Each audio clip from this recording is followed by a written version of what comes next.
Dover Din, 1926. Congress creates the Army Air Corps. The Army's weird science project just got promoted. Aviation was no longer just balloons and daredevils. It was a branch with swagger. The Air Corps replaced the Air Service, giving aviation more autonomy inside the Army. Pilots finally had their own identity, their own command, and their own budget. It wasn't independence yet, but it was a step closer. Think of it as the Air Force's teenage years, loud, fast, and consistently grounded by the Army.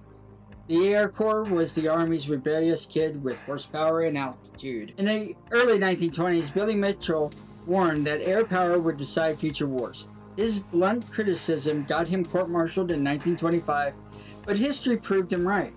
Pearl Harbor showed how planes could cripple fleets in a single morning, and World War II's bombing campaigns and carrier battles confirmed the sky wasn't just support. It was the battlefield itself. Out of his vision, the Army Air Corps began shaping doctrine, bombers, fighters, and the idea that planes weren't scouts anymore. They were sledgehammers. In the 1930s, the Army Air Corps expanded training, built new bases, and tested aircraft like the B-17 Flying Fortress.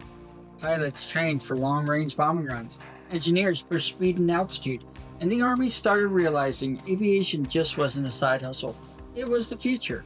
The Army Air Corps is the only branch that measures success in miles per hour. When World War II hit, the Army Air Corps exploded in size. In 1941, the Army Air Corps became the Army Air Force.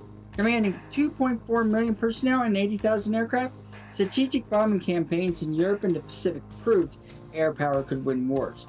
The Army Air Corps had grown up, and independence was its destiny.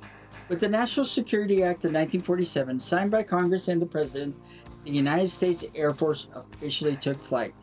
The Army gave them boots, World War II gave them wings. From its birth in 1926 to its transformation in World War II, the Air Corps was the bridge between Army roots and Air Force independence. The Air Corps didn't just rise, it launched, proving the sky was no longer the limit, but the battlefield.